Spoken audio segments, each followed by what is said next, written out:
This episode is brought to you by Shopify. Forget the frustration of picking commerce platforms when you switch your business to Shopify, the global commerce platform that supercharges your selling wherever you sell. With Shopify, you'll harness the same intuitive features, trusted apps, and powerful analytics used by the world's leading brands. Sign up today for your $1 per month trial period at shopify.com/tech, all lowercase. That's shopify.com/tech.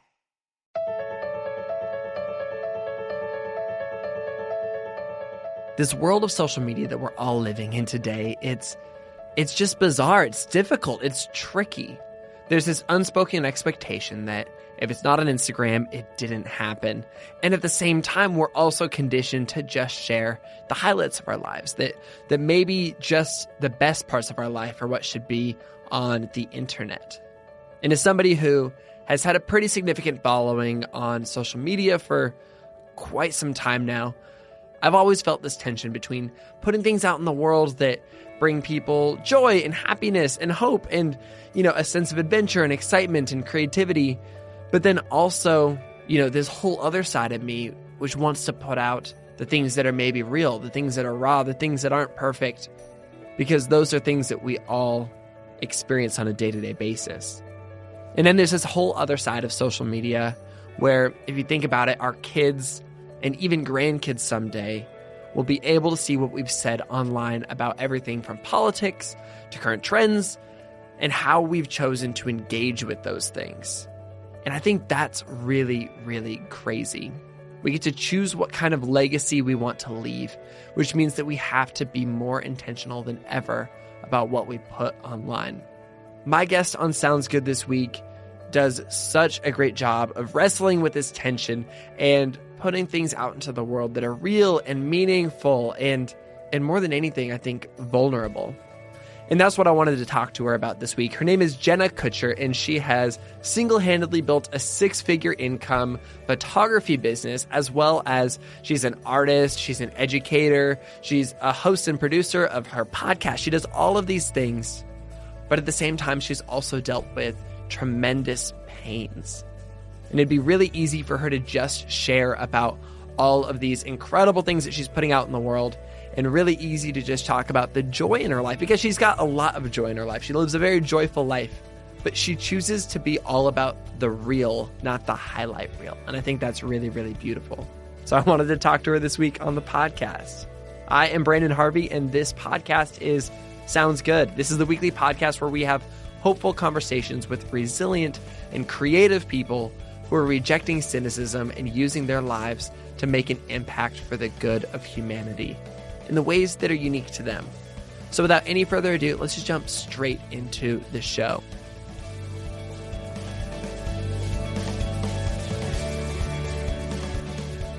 Oh my gosh, Jenna. So I was looking at your Instagram story today, and there is snow on the ground. What is up with that? I can't believe it's that time of year. I know. It's crazy.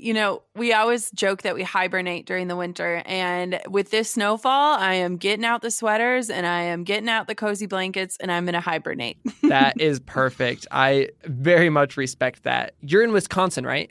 Yep. Up in the Midwest. Have you been in Wisconsin your whole life? No. So I grew up in northern Minnesota, actually fairly close to Canada. So we were right off of Lake Superior, and it is a tundra up there. So my whole family is still there, but Wisconsin is a little milder, but we definitely get pummeled with snow and ice. I feel like a lot of people would just lump Minnesota and Wisconsin into the same little area. And so I'm glad that you specified that they're a little bit different. They are. I mean, they are. My parents love to remind us how different Wisconsin is. So shout out to all the Minnesotans out there. You guys are fierce warriors. What was growing up in Minnesota like? And what's it like, especially living close to our neighbors to the north in Canada? Yeah.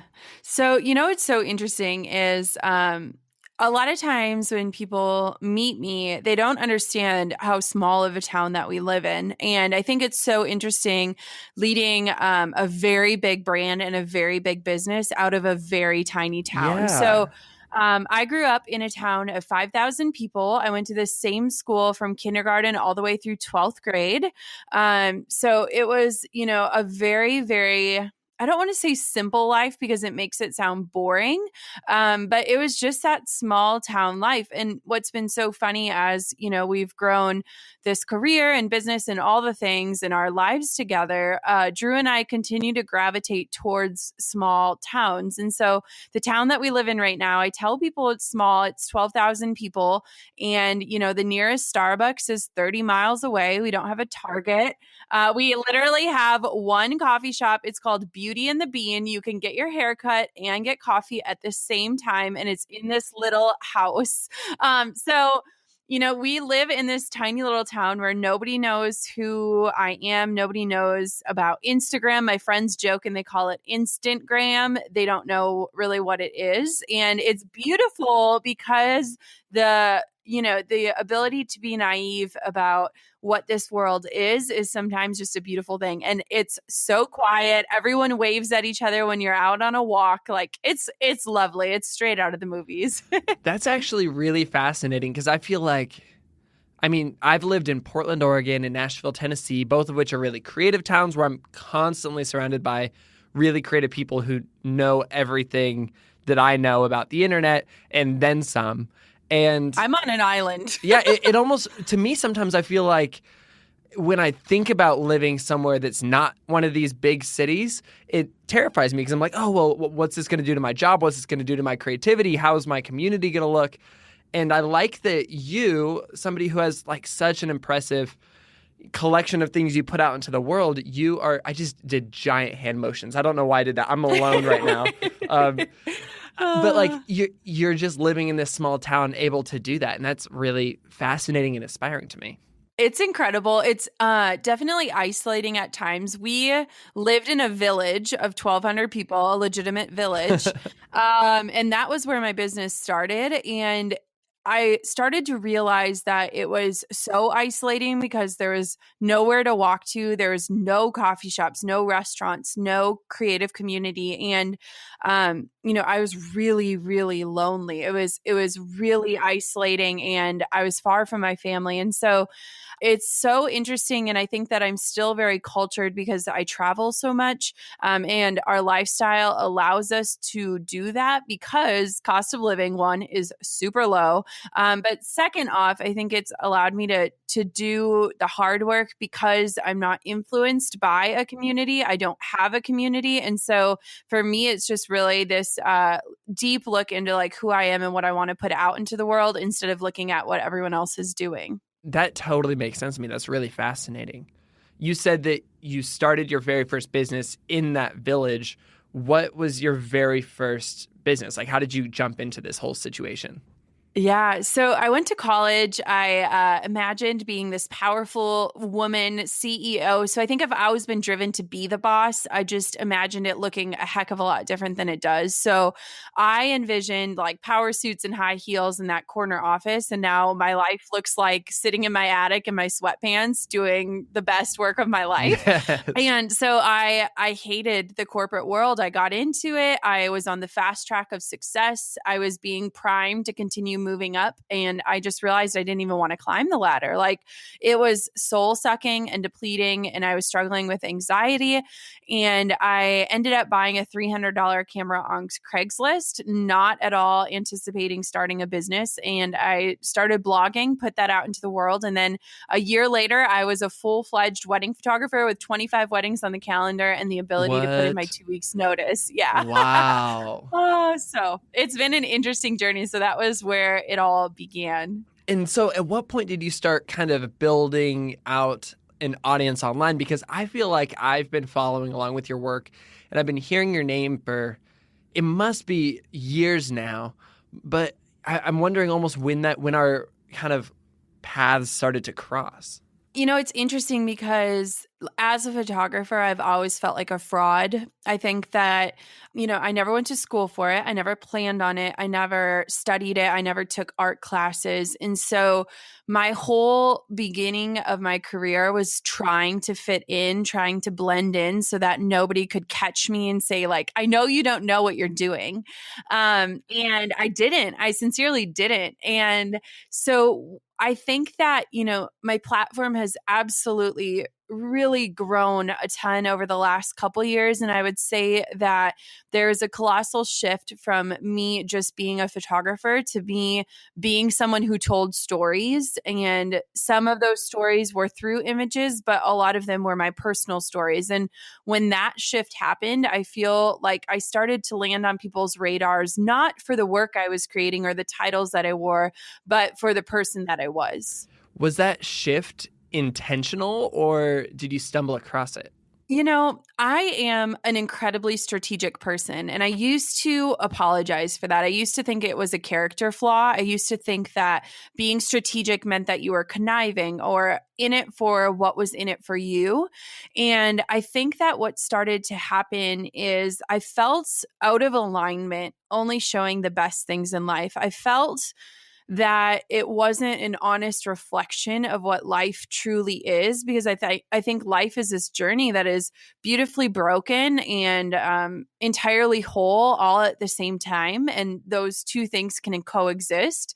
And I think that the internet world only shows us that one side of that perfection. And so when I started to share my heart more, even if it was behind beautiful images, I started to see that freedom that was coming in knowing that I could be myself. And I think I always lived with that fear of, if somebody met me in real life, would I not live up to those Instagram expectations? And it was such a challenge that was so inner of who I was and who I have become, to be challenged to show not just the highlight reel, but like what's actually real.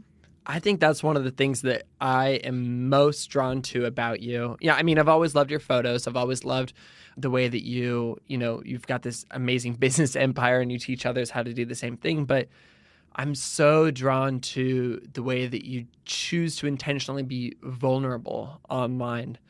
I was thinking about this with myself. I feel like I'm maybe a little bit less strategic, but still, I feel like I'm a fairly strategic person. But I remember accidentally kind of being vulnerable online at one point and being like, oh, like this felt good for me to actually put this out into the world.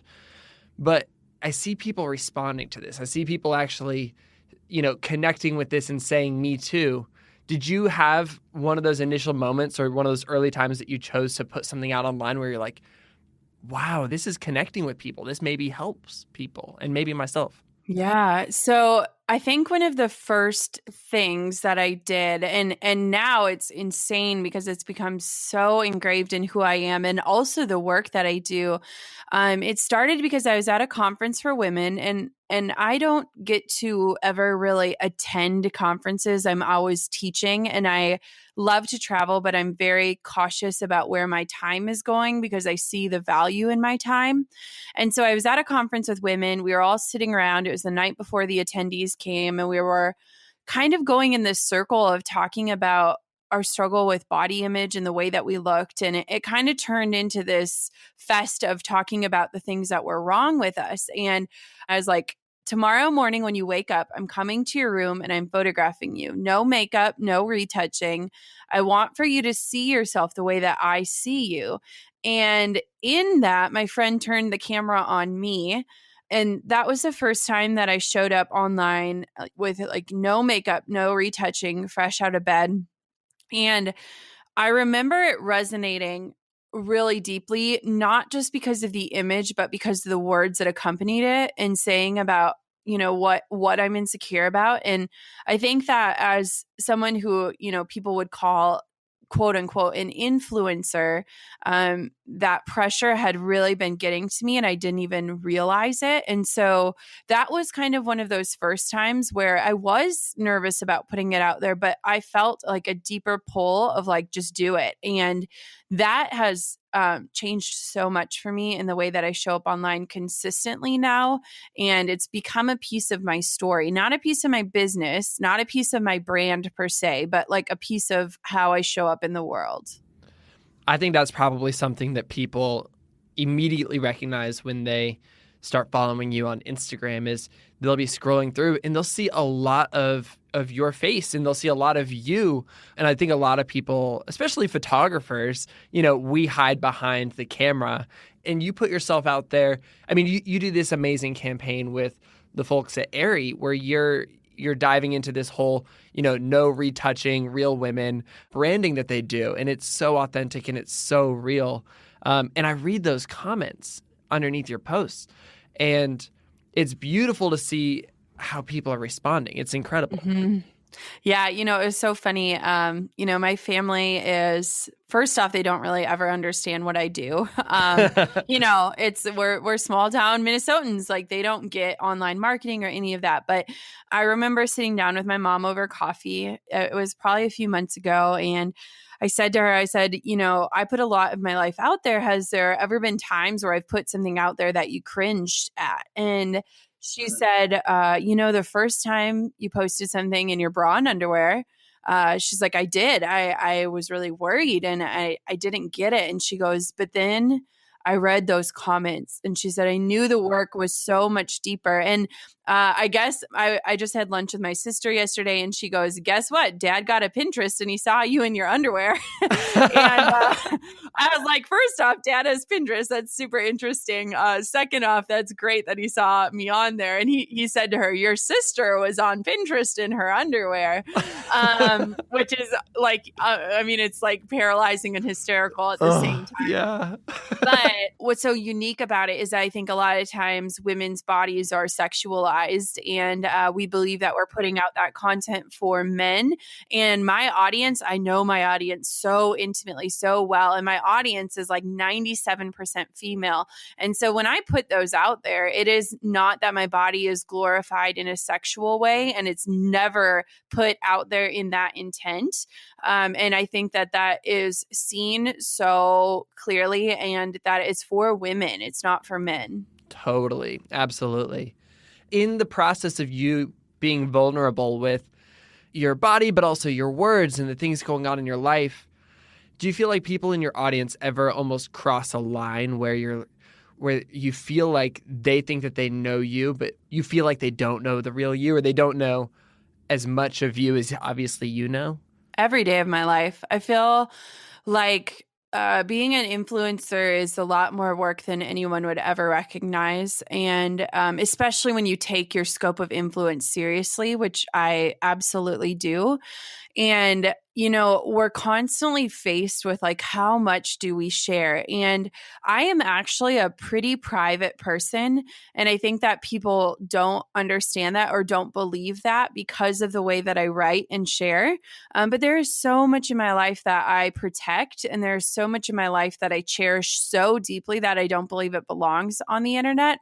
And so what's really, really hard and what's a constant struggle is the fact that I have built a brand that allows people to feel like they know me. And I think that there's so much beauty in that connection, but it also has really created this environment where I almost want to be a hermit because I covet my privacy and I don't like when people approach me as though they know me without giving me a chance to know me. And if you sit down like this interview, or if we sat down and shared a drink together, I would tell you anything. Nothing is off limits, but I reserve that ability for people that I'm truly connected with and for people that deserve and respect that honor. I think that's a really wise place to be. And I think that there's a matter of self-care that has to come with that. And not just for people with audiences, but for anybody who is choosing to be vulnerable with their life. You've got to draw lines and we all get to figure out where that line is. What do things look like for you then behind the scenes, in your town or with your family, when you've got big things happening in your life? How do you choose to let people into that, in a private way?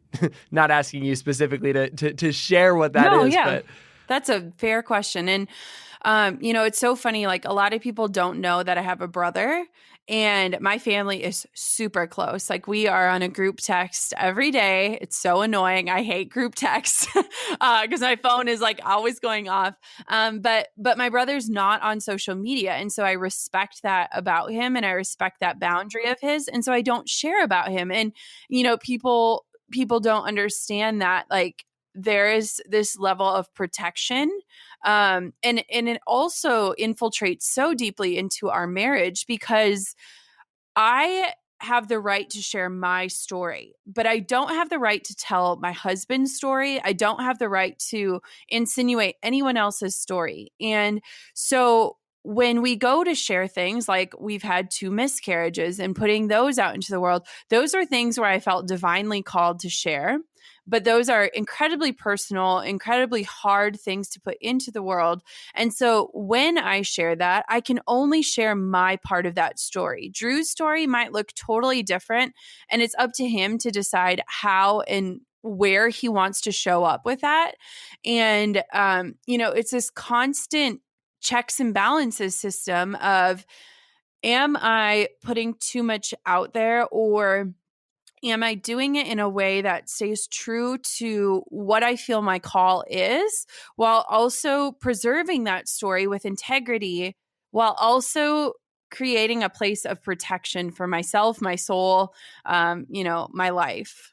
What do you think that looks like for people who maybe don't have an audience online? Do you think that did that similarly applies? Yeah. I mean, if you ever are bored and you take the time to scroll through my social media, my message has been the same when I had 1,000 followers to when I had over 100,000. And I think that that is true to who I am, but also true to the fact that I am very careful with what I let have influence in my life. And what I think is incredible and what I think I've learned is, we went through a loss with one of our best friends. The best man in our wedding passed away unexpectedly in a car accident years ago.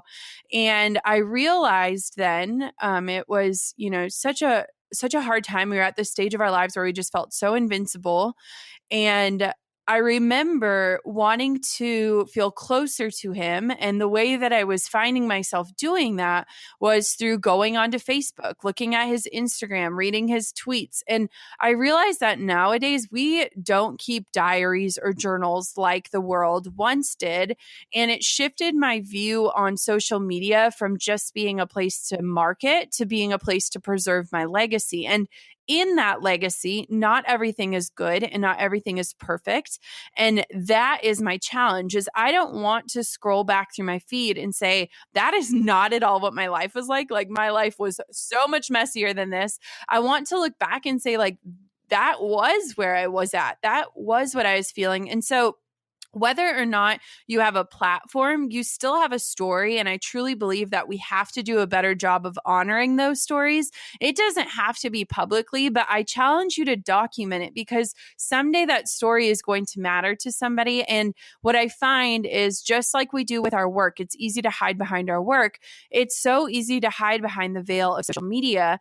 But when we can release that fear and when we can start to put those struggles out there, that is the best connector in this life. When somebody can say, me too, you are creating this connection so much deeper than, look at this perfect. Perfect is creating this obstruction in our lives from creating actual relationships. Is making us feel less than. People are complaining that social media makes you feel inadequate. And so, the whole reason why I put some of that hard stuff out there is so that people know that they're not alone. Oh, that's so good. And I love that idea of this being something that people are going to look back on. I don't even think that like is the right word for that. It actually terrifies me a little bit. But it reminds me of something that one of our previous podcast guests, Jeremy Cower, said. He says that we are the first generation on our digital family tree. And our kids and our grandkids and, all these people who come after us are going to be able to go online and see what we said about Donald Trump, or about our bodies, or about our family, or about, all of these things.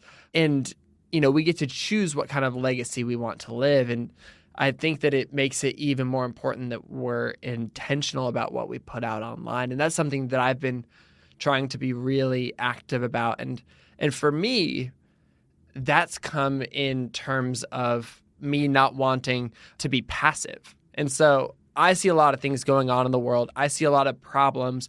I see a lot of injustices that if these things are left uncorrected, then my grandkids are going to be dealing with these issues. My grandkids are going to have these problems in their day-to-day lives, just as I did. They might be worse. Or, maybe we'll have such an impact that they won't have that. But either way, they're going to be able to look back at my Instagram or my tweets or, whatever, and be able to say, here's what my grandfather did in response to that. Because I feel like we've got an entire generation of people who are around in World War I or World War II who, we can be like, oh, they did this or they did that. But to have that firsthand evidence of like, here's how, grandpa fought the Nazis, like that's wild. And so I haven't figured out how to do it yet, but I'm trying to be intentional, and I'm trying to take action in a way that I can be proud of for years to come, and that other people can be proud of for years to come. Yeah, I mean, it's a weight. Like, it's scary. I don't think anybody knows how to do it, but I think just even shifting that mindset of like, this is me preserving my story can shift the way that you want to use and interact on platforms. Another thing that I think you've done a really, really amazing job of inviting people into, and I know that this isn't easy, is you've had 2 miscarriages over the course of a few years, and you've invited your audience into the behind the scenes of that, and you've shared vulnerably. And that's something that, I'm not a woman, and I'm not even at an age where I know a whole lot of people who are, trying to have kids, but I do know that, this isn't something that people talk about very often, but it's something that impacts a lot of women. Why did you decide to be somebody who decided to speak out against, or not speak out against this?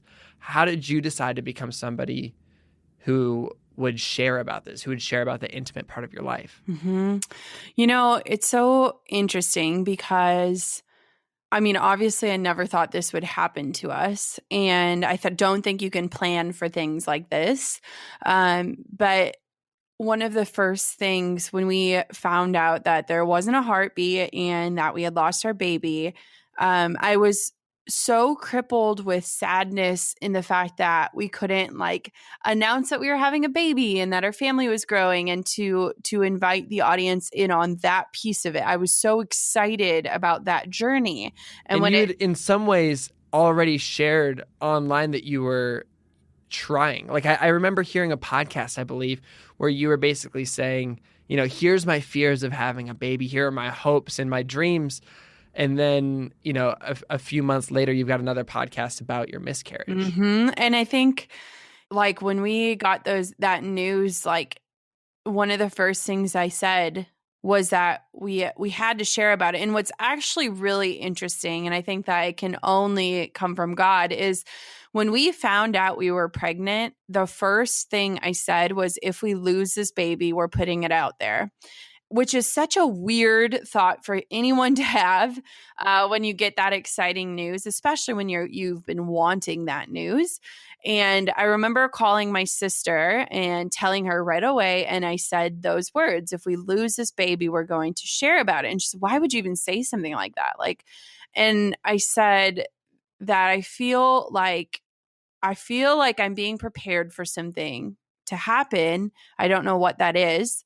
And that I have to step up to the plate for it. And I think that when you're running full speed and all of a sudden you hit the biggest roadblock of your life and you're just stopped in your tracks, you feel like you have to explain yourself. And I think that there was a piece of that where I needed to take time off and away, and I needed people to respect that. And I was so worried about people assuming that I was still pregnant that in me wanting to protect myself and facilitate a period for actual grief, I knew that I had to share it. But I didn't understand that in sharing it, I was going to create this space for women to have their brokenness welcomed, and to have it understood and to be heard. And so, it was one of those things. And when we went through our second miscarriage, I was angry. I was so angry at God because I felt like I had done the hard work the first time around. I felt like I had showed up in the way that I felt called to. And I couldn't understand why he would let that happen to me again, like why that had to be a part of my story, because I felt like, I was a good and faithful servant in showing up and creating that space and having those conversations, and that I had done that, and that piece of my life was done so that I could finally move on. And I wanted to have that redemption song, and I wanted to share God's goodness in that grief. And then it happened again. And I was paralyzed. Like, I was angry. I ran from it. I buried myself into work. I didn't want to process it, because processing it meant it was real. And it was such a weird season of life. And in some ways, I'm still in that season. Our second due date is coming up, and I haven't been able to talk about miscarriage for a few months because I have been processing so intimately within myself. And I don't know what to say, because I think that with grief, people expect you to just get over it, that like you'll wake up someday and it's done.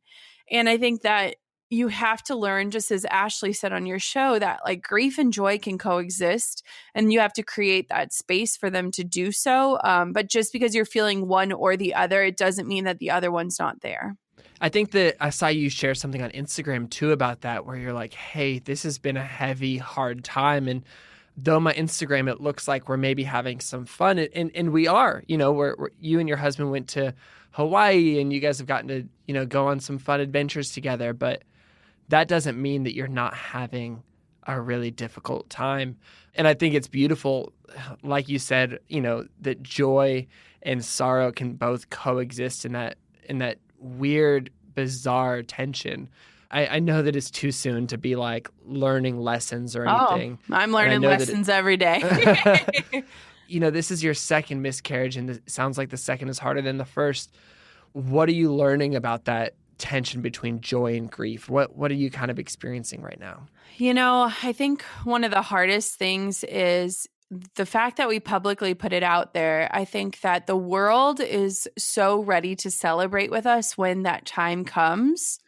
And I think that that's so beautiful, but I can't let that be the fuel for me to feel ready to try again. And I hate the terminology try again, because it makes me feel like we failed the first times. And I think that, going into it again, I want to be prepared. I want to feel like I have done everything in my power and control to create a safe space for a baby to grow.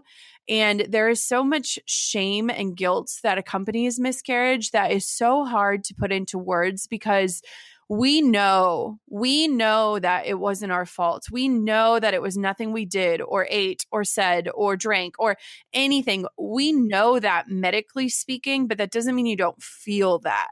And so there's still a lot of shame around it. There's still a lot of questions for me to answer. And for some people, it makes sense to like just get right back on the bandwagon and start trying again because you want that baby so badly.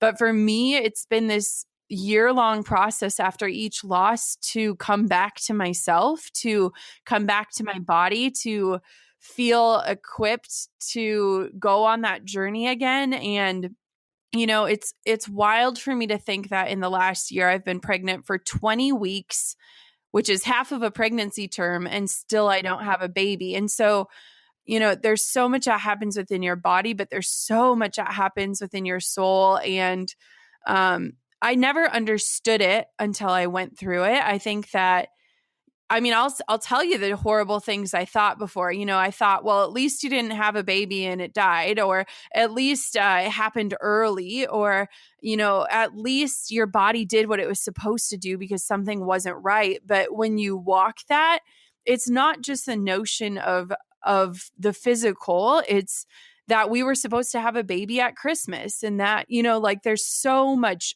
emotional, there's so much anticipation, there's so much ideas, and to have to retrain our brains twice to not imagine a nursery, to not imagine trips with a baby, to not imagine a life where my husband's a stay-at-home dad. I think that's the stuff that is so hard to share and to help people to understand. And you're a planner and a dreamer and a strategizer. And so you'd been doing that for half of a pregnancy, and then all of a sudden you had to totally unplug all of those plans and dreams and strategies and come up with new ones for your new reality. Mm-hmm. Yeah. And I mean, I'm a control freak. I'm happy to admit it. Like, I love having control. And I think that it's so clear to me that God has been so present in the last 2 years. There have been so many opportunities and things that have happened in our lives that would have never happened. And I can see that, but it doesn't take the hurt away, and it doesn't take that what if away. And so, you know, it's just one of those things where you're constantly pivoting and you're doing the best you can. And it has absolutely transformed the way that I live my life. I used to glorify busy. I used to hustle. I used to work from sunup to sundown. And the thought then of having a baby scared the living daylights out of me, because I felt like I could barely take care of myself, let alone another human. And being challenged to really see, what kind of life do I want to lead, and what kind of family do I want my child to grow up in? You know, it's just been this like soul searching endeavor that has been the hardest thing I've ever embarked on, but the most rewarding as well.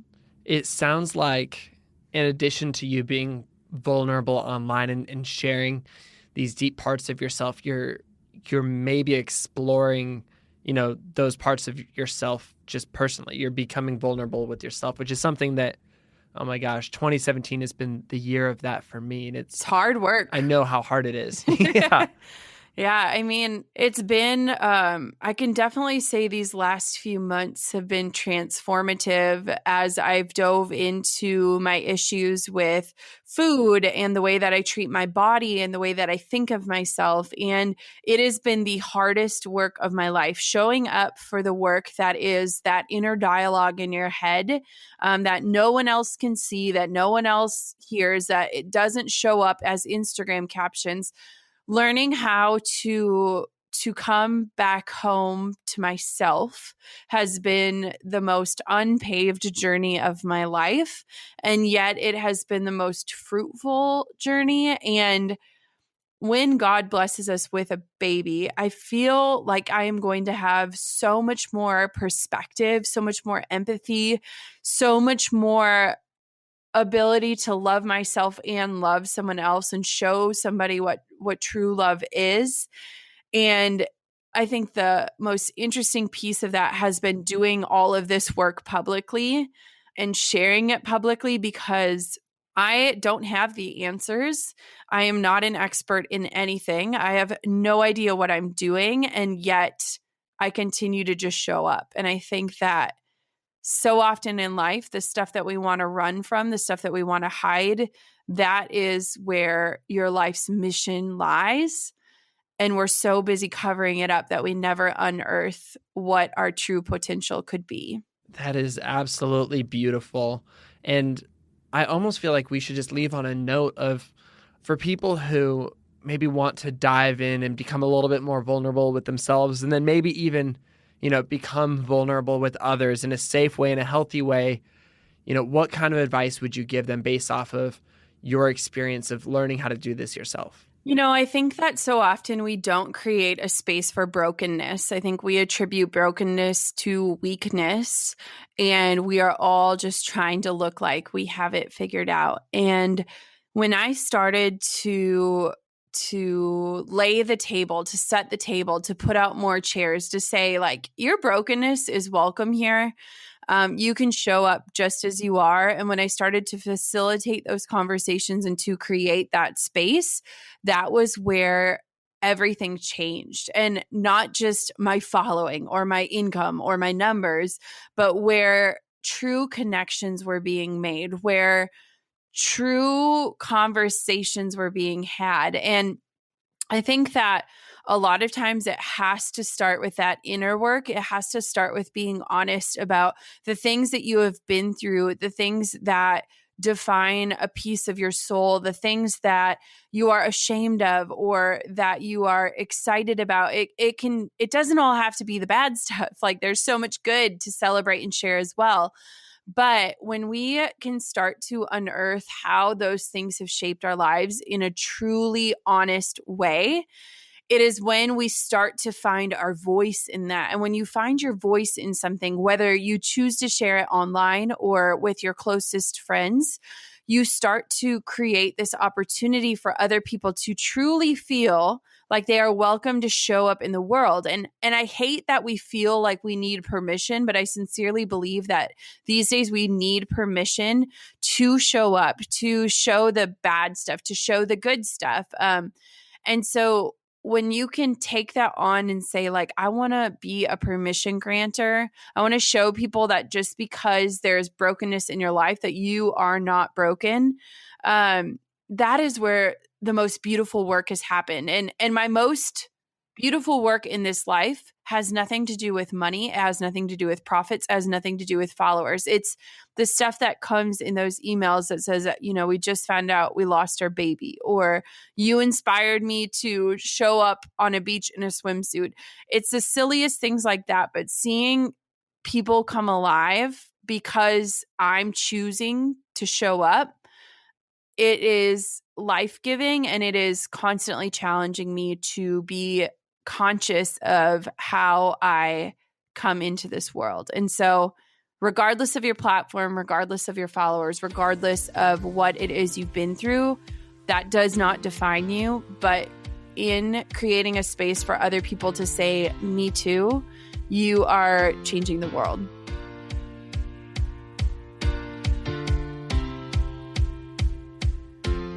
Wow, Jenna is such an incredible human being who I believe is an important voice we need to be listening to, maybe now more than ever. For those of you who are looking for action steps in how to best move toward a healthy kind of vulnerability, or as Jenna puts it, finding your way back home to yourself, you should take her advice and, number one, create a space for brokenness. Lean into the places and parts of yourself that are messy. 2, be honest with yourself about the things that you are ashamed of and excited about. Doing the inner work is important. And number 3, find your voice. Create an opportunity for others to show up in the world. If you're not already following Jenna online, you should absolutely follow her on social media across the board. My favorite spot to follow her is Instagram, but she's everywhere. Jenna Kutcher. You should also check out her podcast where she dives into both her personal life and business. It's called the Goal Digger Podcast. If you're new to Sounds Good, if you just found us through Jenna, we would love for you to stick around. You would also love my conversation with our mutual friend, the founder of the Shine Project, Ashley Lemieux, who is so incredible about holding both joy and sorrow at the same time. You should also check out our podcast with the editor-in-chief of Darling Magazine, Darling Magazine, they don't retouch any of their models in any of their shots. It's incredible. Her name is Sarah Doubledam, and our conversation was really, really beautiful. You can find Sounds Good wherever you listen to podcasts. We're on Spotify, we're on Apple Podcasts, and, just scroll back through the archives to find our conversations with Ashley and Sarah and so many more inspiring people. This podcast is created by me, Branden Harvey, as a part of Good, Good, Good. Thank you so much to Chad Michael Snavely and the team at CM Studio for editing and mixing the show, and to Christy Karenbrock for your production support. You can find lots more hopeful stories on social media by following us everywhere at GoodGoodGoodCo. In addition to this podcast and social media, we also make a physical quarterly newspaper. I just laughed out loud because I still can't believe that we make a newspaper. It's called The Good Newspaper, and it is filled with real messy hope. You can find out more about it and get one delivered right to your front door at goodnewspaper.org. And with that, that is a wrap for this week's episode. Thank you so much for joining us. We all have a story, and vulnerability is a powerful component to our lives. We all have overcome something. So remember to surround yourself with people who remind you to recognize your worth. Sound good?